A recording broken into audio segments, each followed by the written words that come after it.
Boa noite a você que está assistindo hoje, né, essa entrevista com Giovanni Atariwana, presidente nacional da Unidade Popular do Equador, partido legal daquele país, que participa do processo eleitoral e tem tido uma participação de vanguarda durante as manifestações que estão ocorrendo nas últimas semanas no Equador. Meu nome é Felipe Anunciata, sou da redação do site do Jornal A Verdade e ajuda a construir esse canal do YouTube. Primeiramente, agradecendo também toda a equipe do Jornal A Verdade que vai traduzir essa entrevista para a gente, então você vai poder estar assistindo a legendada, e também toda essa equipe de edição que vai estar ajudando no processo de... toda a equipe de produção do jornal que vai estar ajudando no processo de edição da nossa entrevista. Giovanni Atariwana é presidente nacional da Unidade Popular do Equador. O Equador, nas últimas 2 semanas, vem passando por um processo de mobilizações intensas contra o governo de Guilherme Lasso, um governo neoliberal que vem impondo aí sucessivas altas no combustível fóssil dentro do país e criando uma situação de carestia, de desemprego e miséria para a grande maioria da população equatoriana. O Equador é um país que tem mais de 10% de sua população de origem indígena e em algumas províncias chega a ser maioria da própria população.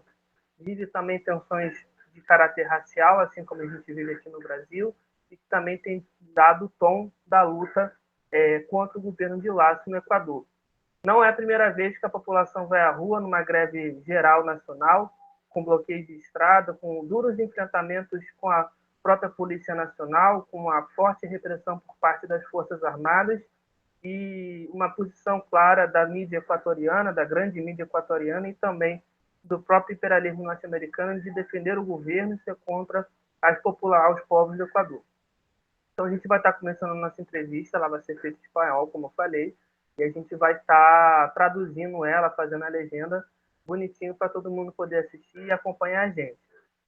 Então, Giovanni, mais una vez yo le agradezco esta presencia en nuestro periódico, en esta entrevista también.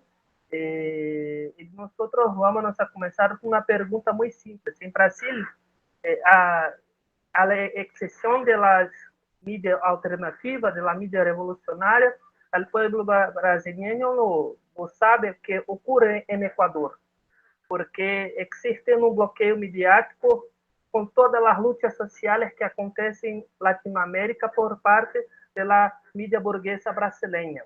Entonces, yo quería que usted explicase para nosotros cuáles son las motivaciones, los motivos que llevan al pueblo ecuatoriano a las calles durante todos estos días.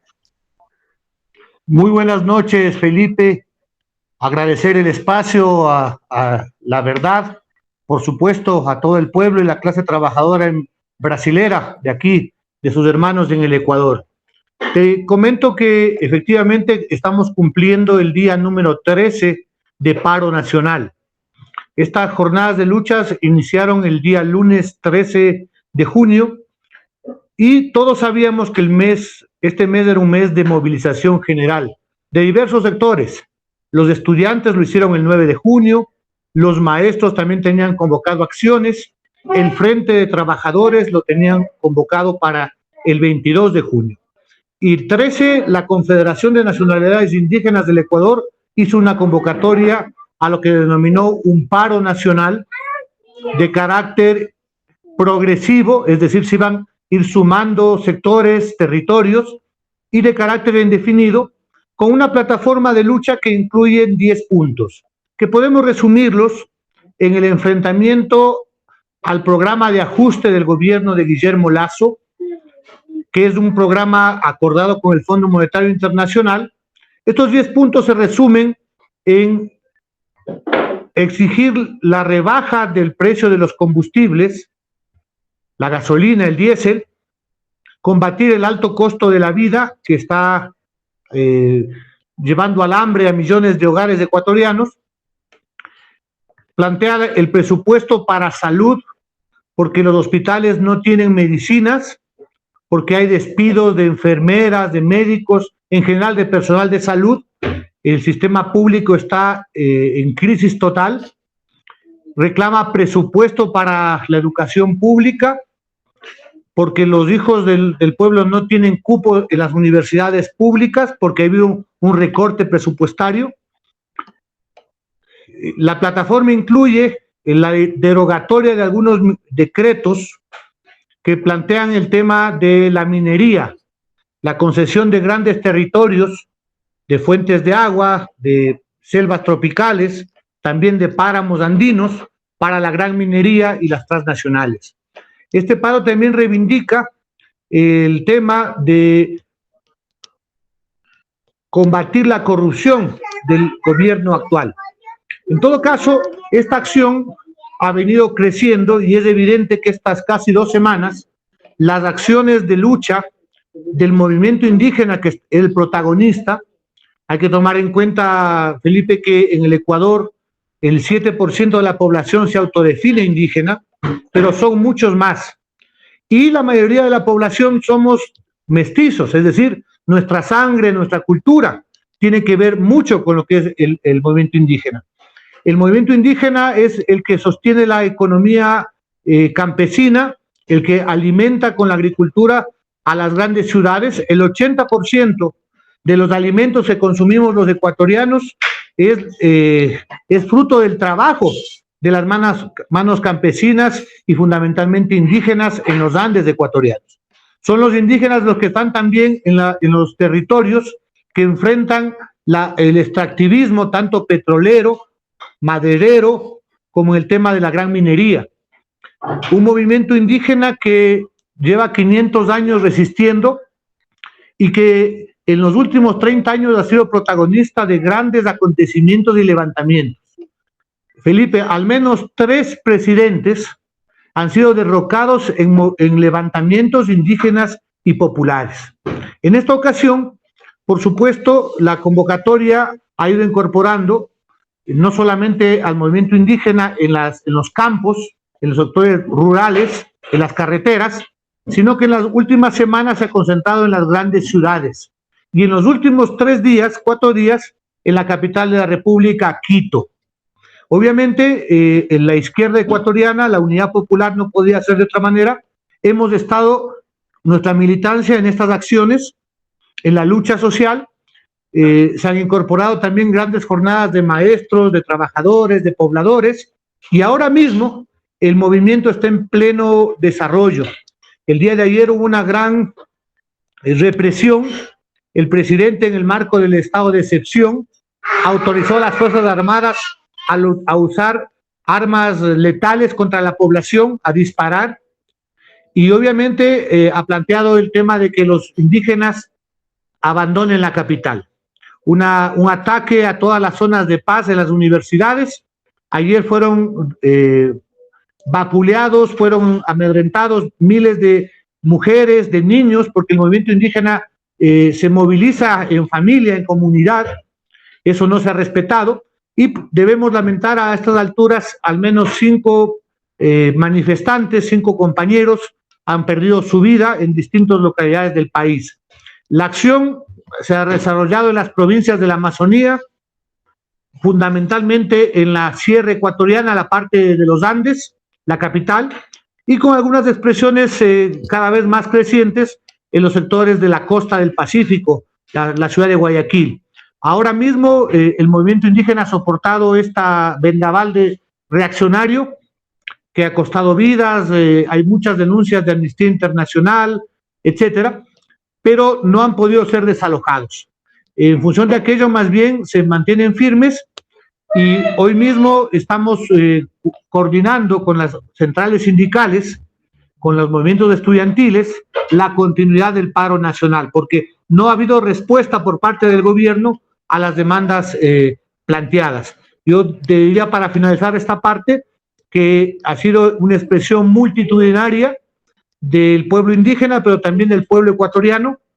Se han copado ciudades, se han tomado 6, 7 gobernaciones en varias provincias del país, se ha enfrentado la represión y obviamente el gobierno y las cámaras empresariales, los grandes medios de comunicación han tenido una sostenida campaña, primero de menospreciar la movilización, luego de deslegitimarla, calificándola de estar financiada por el narcotráfico, de que había un intento golpista, de que azuzando entre los sectores más derechistas y atrasados de la población un racismo, por ejemplo, decir que Quito iba a ser invadido por los indígenas, lo cual resulta un sinsentido, empezando porque Quito es una ciudad milenaria fundada por los indígenas, hasta en su nombre, y el movimiento indígena vive en Quito, no tiene por qué invadir nada. Te diría que en este momento el Fondo Monetario, el imperialismo, el gobierno de Guillermo Lasso están efectivamente arrinconados, tienen que buscar una solución, dar respuesta a las demandas en estas horas. En el Parlamento se va a discutir hoy a pocas horas una moción para la destitución del presidente de la República. Pensamos que las fuerzas políticas ahí representadas no están comprometidas, no va a haber los votos para destituir al presidente Lasso, que tiene apenas un año de funciones, pero evidentemente forma parte del desgaste y del cuestionamiento que tiene el pueblo ecuatoriano al modelo neoliberal. Te diría que a estas alturas Guillermo Lasso pasó a su inicio de gobierno de 70% de aprobación apenas el 11% de credibilidad. Es decir, 9 de cada 10 ecuatorianos no le crea la palabra al presidente Guillermo Lasso.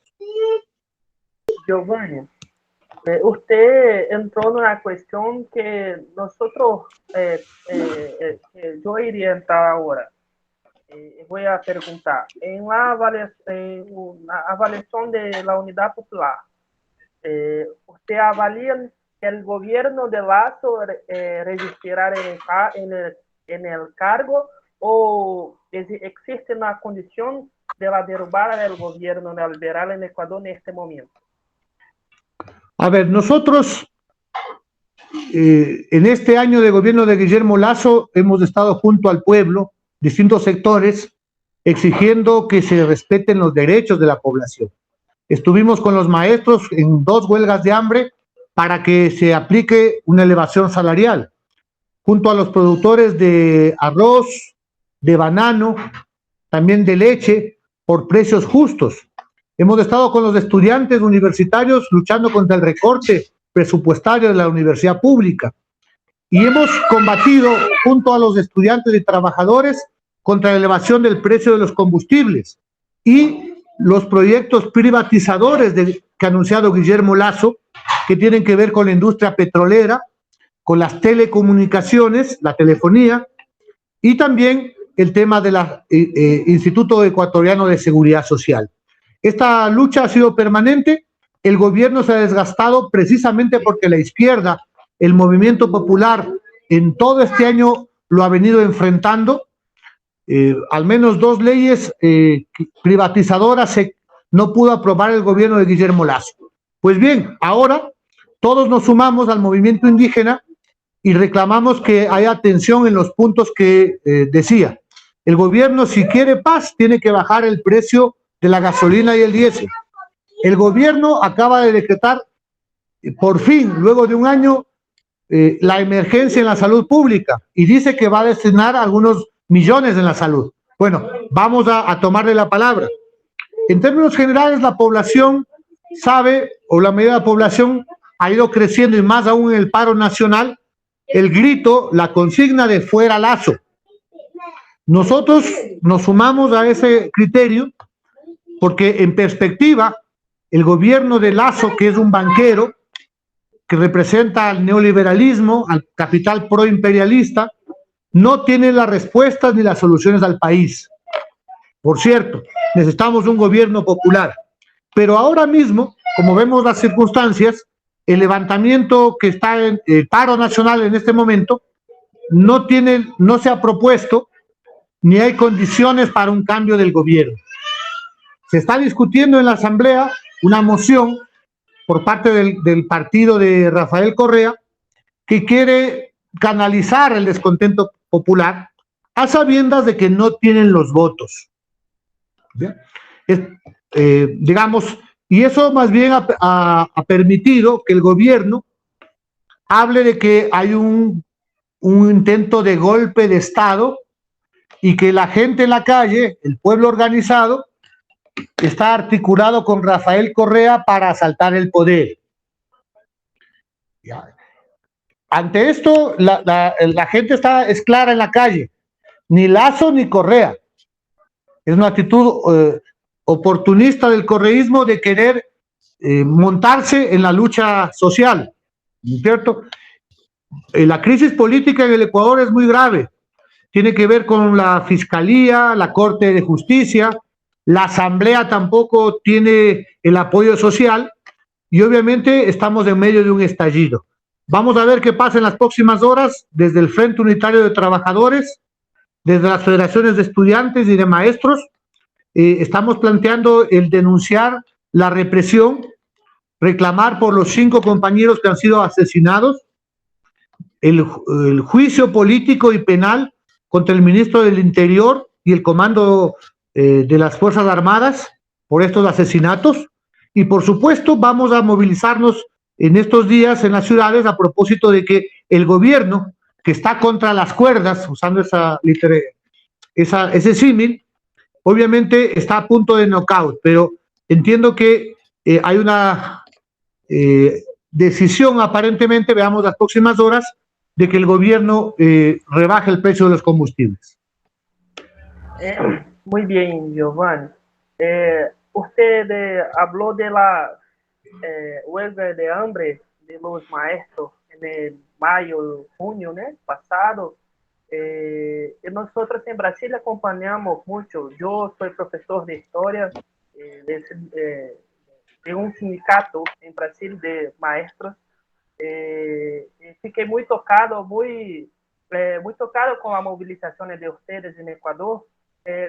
¿Ustedes creen que la movilización de los maestros, los estudiantes en la huelga de hambre puede ser contribuido de alguna forma por el estopín de este paro nacional? Sabremos que el movimiento indígena es la vanguardia en este momento, pero las luchas sociales, como usted ha hablado, están a mucho tiempo en Ecuador. Esta huelga de hambre, la victoria que ustedes tuvieron en la Suprema Corte, en la Corte Constitucional, puede ter sido un estopín para la revuelta popular, para más conquistas. Felipe, creo que sí. La lucha del magisterio, de los estudiantes, yo te diría también de otros sectores como los productores de banano, de los arroceros. En el pueblo ecuatoriano hay una conciencia de que la lucha es el camino de la victoria, de que si no se moviliza la gente, el gobierno no escucha. Y pese a la pandemia, y pese a que algunos dicen que es apenas un año del presidente, que hay que darle un tiempo, la gente todo este año se ha movilizado. Y creo que el movimiento indígena hace una propuesta que va más allá del movimiento, solamente para las comunidades indígenas, porque recoge la plataforma de lucha de amplios sectores. El tema de los combustibles nos afecta el costo de la vida a todos los ecuatorianos en su conjunto. Por eso hay simpatía. Te diría que se está produciendo, tanto en las calles como en las asambleas, una confluencia de todas las luchas, de todas las organizaciones sociales. Se está forjando la unidad del pueblo en las calles, como ustedes dicen, en las ruas, en el enfrentamiento al gobierno, porque nos unifican los mismos puntos de resistencia contra el neoliberalismo, porque nos unifica la necesidad de defendernos de la represión policial y de las Fuerzas Armadas. La CONAIE ha llamado a instalar una asamblea popular. Nosotros apoyamos esa iniciativa porque creemos que es necesario unificar a todos quienes luchan, a todas las organizaciones del campo y de la ciudad, a los sindicatos, al movimiento estudiantil, al movimiento poblacional de los barrios de las ciudades, en un solo objetivo, que es defender la vida de la mayoría de ecuatorianos, defender la soberanía, y reclamar mejores condiciones de vida. Hoy tenemos un Ecuador que tiene una caja fiscal, un Estado que sí tiene plata, Felipe, porque los precios del petróleo se han duplicado, y también la recaudación de tributos, de impuestos, se ha aumentado en un 35%. El problema es que toda esa plata, que son millones de dólares, no se destinan ni a la educación, a la salud, a la inversión productiva, a atender el campo, a resolver el problema de los ecuatorianos. Eso la gente se da cuenta, la gente sabe que los únicos que están ganando en medio de esta crisis económica son los banqueros. Han duplicado sus ganancias. El propio presidente Lasso, que es dueño del Banco de Guayaquil, duplicó oficialmente sus ganancias en este año de gobierno. Entonces, son elementos que la población los conoce, que le dio un tiempo para que haya una respuesta. Yo te diría que ratifica nuestra tesis. Cuando Guillermo Lasso ganó las elecciones, no significaba que el electorado ecuatoriano se derechizó. Lasso ganó no con su propuesta del Fondo Monetario, no diciendo no ofreciendo lo que hoy está haciendo. Al contrario, tuvo una propuesta en la segunda vuelta bastante al centro, y capitalizó el cansancio que había sobre el proyecto autoritario del correísmo. Sin embargo, por eso es que Lasso no tiene, digamos, tiene una representación legislativa muy pequeña y no tiene respaldo popular.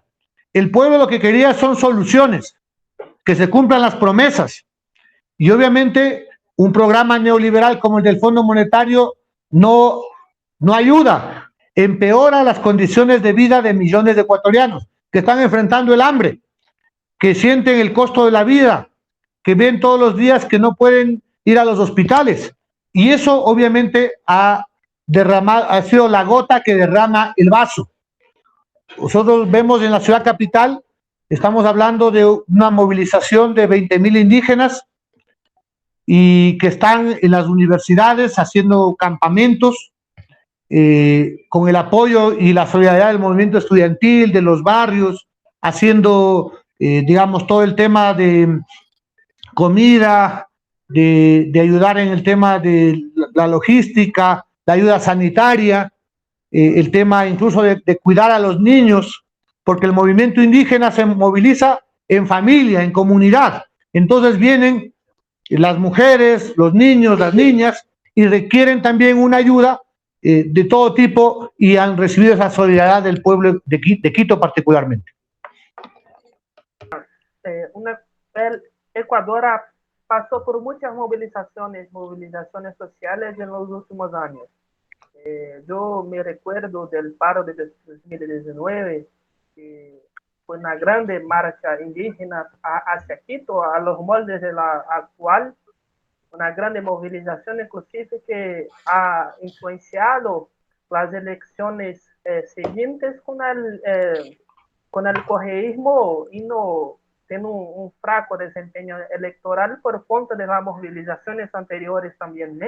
En las elecciones últimas en Ecuador. El último editorial de periódico En Marcha, que es nuestro periódico hermano en Ecuador, del periódico La Verdad, habla que la experiencia de las luchas pasadas, en los enfrentamientos con la policía, las fuerzas de represión, contribuyeron para la resistencia popular actual. ¿Cómo usted avalia esta cuestión?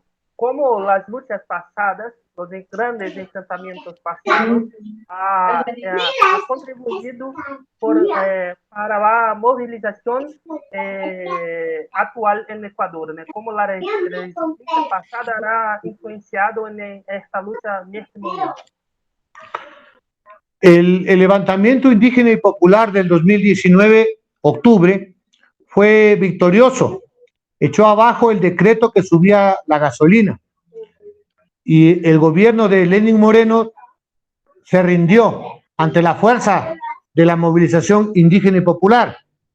Pero también hubo una importante represión crímenes de lesa humanidad. Hubieron más de 2.000 detenciones arbitrarias, 11 asesinatos de indígenas y de jóvenes. Más de 100 personas perdieron al menos uno de sus ojos, de la vista, por el uso de bombas lacrimógenas y de perdigones por parte de la policía. Y obviamente quienes hoy están en el Ministerio del Interior y en el Ministerio de Defensa son los mismos personajes en la policía, en las Fuerzas Armadas, que estuvieron en la represión de octubre del 2019. Eso no ha cambiado. Ellos también han sacado lecciones y hoy han hecho algunos cambios. Pero te diría que en el caso del pueblo hay varias enseñanzas que hoy se han aplicado. En política, el movimiento indígena y los sectores en lucha saben que necesitan una mejor coordinación, que es necesario la unidad por sobre cualquier diferencia, que es indispensable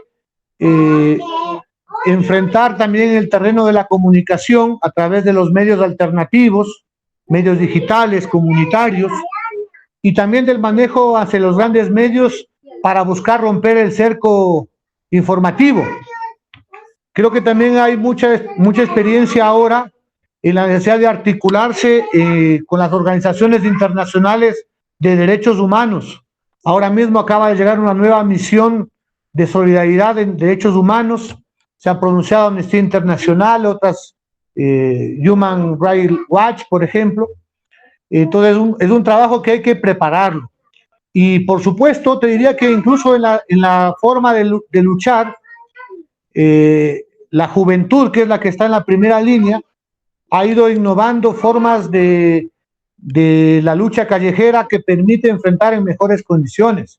Han proliferado, por ejemplo, los escudos artesanales de los manifestantes, utilizando también, digamos, formación. Obviamente hay guardia indígena, hay guardias estudiantiles, el tema también de la cobertura de los heridos, mucho voluntariado a nivel de los estudiantes de medicina, de ciencias de la salud. Hay varias cosas que del aprendizaje de octubre hoy se han aplicado en nuevos niveles. Te diría que en política, una de las lecciones que debemos seguir calificando es el tema de tener una mejor coordinación entre las fuerzas de lucha. Todavía debemos bregar, todavía tenemos dificultades con algunas posiciones exclusivistas, otras abiertamente sectarias, pero que en medio de la lucha, del combate, la unidad se teje y obviamente el pueblo se identifica, el pueblo se hace hermano en las calles, el pueblo se hace hermano recibiendo gas lacrimógeno.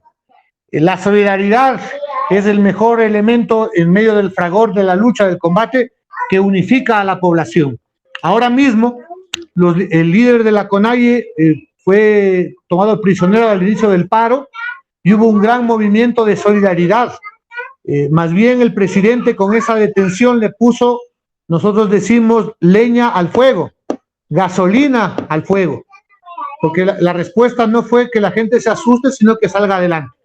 Hoy estuvimos en la Universidad Central porque ayer fue la mayor ofensiva de represión declarada en cadena nacional por el presidente Lasso. Y ellos aspiraban que el movimiento indígena, agotado, asediado, golpeado, abandone la capital. Eso no ha ocurrido. Soportaron toda la noche el bombardeo, gases, los golpes, amedrentamientos, balas, pero el movimiento indígena se mantiene en la Universidad Central y en otras universidades y ha manifestado públicamente su decisión de continuar.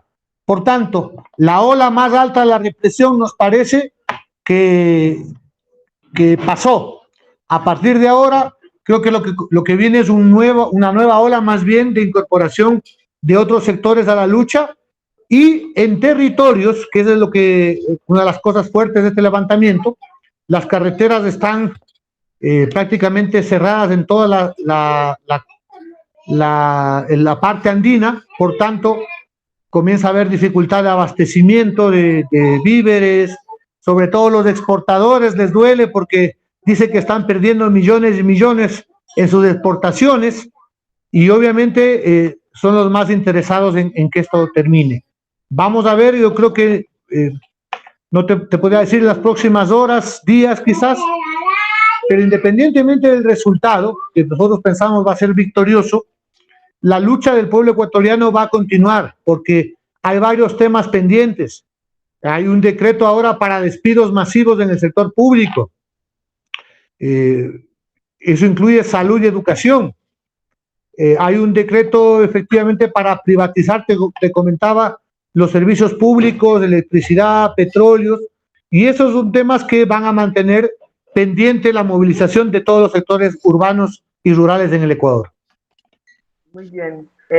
Solo más una pregunta, pero antes voy a hablar una cosa para contextualizar a quien nos asiste.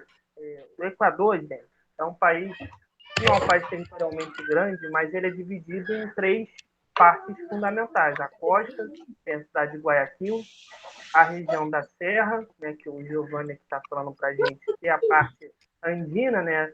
Toda vez que tem Libertadores, os times vão jogar no Equador, sempre na altitude quando jogam em Quito, né? Então a gente sempre acaba perdendo, inclusive, por causa da altitude. Tem a região da Amazônia, né? Que é a parte ali do iníciozinho da Amazônia, que é a floresta amazônica começa e vem até aqui ao Brasil.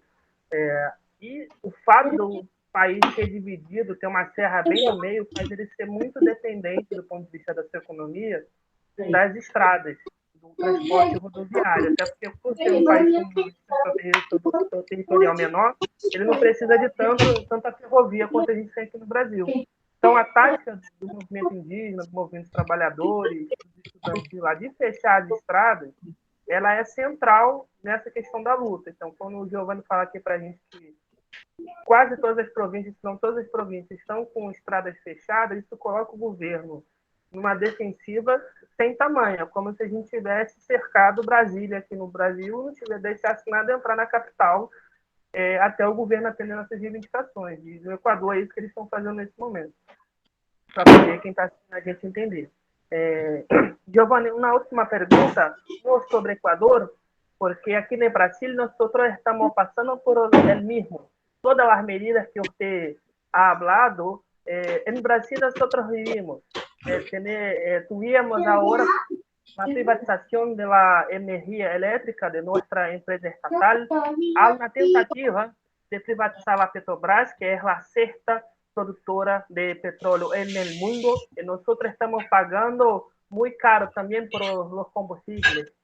En Brasil tenemos una situación inclusive que la población necesita del gas para cocinar. E as famílias brasileiras estão utilizando carvão ou álcool para poder cozinhar porque o gás é muito caro. Está crescendo, inclusive, os casos de queimaduras na população por conta de isso. Eu queria lhe pedir uma mensagem a nosso povo brasileiro. Estamos em ano eleitoral. Temos aí, do ponto de vista eleitoral, la posibilidad de retirar a Bolsonaro del poder, pero la lucha en las calles, la lucha popular es el central para conseguir vencer el fascismo en nuestro país, en la visión de nuestro periódico. Yo quería le pedir una mensaje final para nuestro pueblo de Brasil y las consideraciones finales también para cerrarmos esta entrevista. Gracias, Felipe. Decirles que esta lucha que hace el pueblo ecuatoriano, los trabajadores, la juventud, el movimiento indígena en nuestro país es parte de la lucha de toda América Latina contra el capitalismo, particularmente contra su vertiente neoliberal. Como se levantó el pueblo de Chile, de Colombia y también el pueblo brasilero, hoy el pueblo ecuatoriano se ha puesto de pie. Queremos pedirles que sostengan la solidaridad, que se expresen. Hoy mismo en los migrantes ecuatorianos en Washington, en Colombia, en España, se han movilizado. Entendemos que esto forma parte de la solidaridad de los pueblos. Lo han hecho en México, en Argentina, seguramente lo están haciendo y esta es una muestra en el Brasil. Decirles a los camaradas, a los compañeros de la Unidad Popular por el Socialismo, en general al pueblo brasilero, que es importante levantar la lucha contra el neoliberalismo, que es importante derrotar sus políticas, pero al mismo tiempo debemos construir una alternativa política. Necesitamos no solamente derrotar a los neoliberales y fascistas, es el primer paso, pero necesitamos que el pueblo llegue al poder. Los problemas del Ecuador y de Brasil solo se solucionarán cuando el pueblo sea quien tome las decisiones. Adelante, compañeros, su lucha es nuestra lucha y hasta la victoria siempre. Solo el pueblo salva al pueblo. Muchas gracias, Giovanni. Bem, gente, falamos aqui hoje com Giovanni Atariuana. Nessa entrevista foi gravada no dia 25 de junho. Giovanni, que é presidente nacional da Unidade Popular do Equador, partido irmão da Unidade Popular Todo Socialismo no Brasil. Giovanni, muchas gracias, muito obrigado. Hasta la vitória sempre.